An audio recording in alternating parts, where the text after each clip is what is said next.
नागपूर येथील सुरेश भट सभागृहात 8 मार्च रोजी माजी सैनिक सन्मान संपर्क रॅली मोठ्या उत्साहात पार पडली।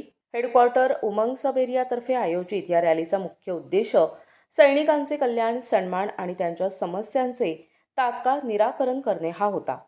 या रॅलीमध्ये विदर्भातील नागपूर, भंडारा, गोंदिया, चंद्रपूर, गडचिरोली, अमरावती आणि वर्धा या 7 जिल्ह्यातील माजी सैनिकांनी उत्स्फूर्त सहभाग नोंदविला। सैनिकांच्या मार्गदर्शनासाठी 15 रेकॉर्ड्स ऑफिसेस, चिकित्सा, दंतचिकित्सा स्टॉल्स, कौशल्य विकास, मेस्को, स्पर्श आणि जिल्हा सैनिक ऑफिस यासारखे विविध स्टॉल्स लावण्यात आले होते। या कार्यक्रमाला lieutenant general BS Kushwaha, major general NS Sohal आणि इतर वरिष्ठ लष्करी अधिकारी उपस्थित होते।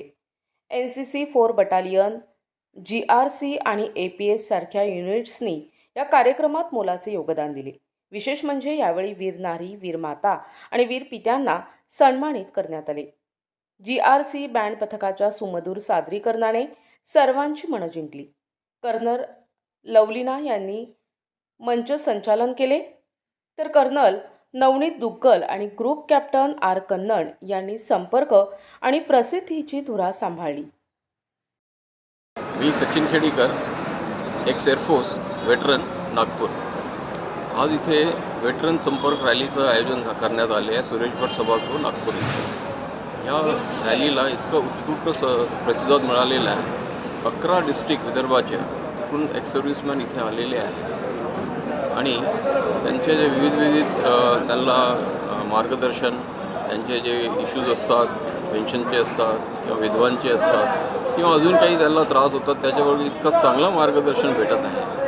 अशी रॅली दरवर्षी आर्मी कंडक्ट करते आणि अशीच एक्स सर्व्हिसमॅनला पूर्ण मार्गदर्शन इथे देण्यात येते। इथे विविध सांस्कृतिक कार्यक्रम झाले, बँडचा कार्यक्रम झाला आणि आता इथे कमीत कमी 25 ते 30 स्टॉल लागलेले आहे वेगळ्या त्यांचे, जसं रेकॉर्ड ऑफिस, पेन्शनचे काही प्रॉब्लेम राहिले त्यासाठी रेकॉर्ड ऑफिस आलेले आहे।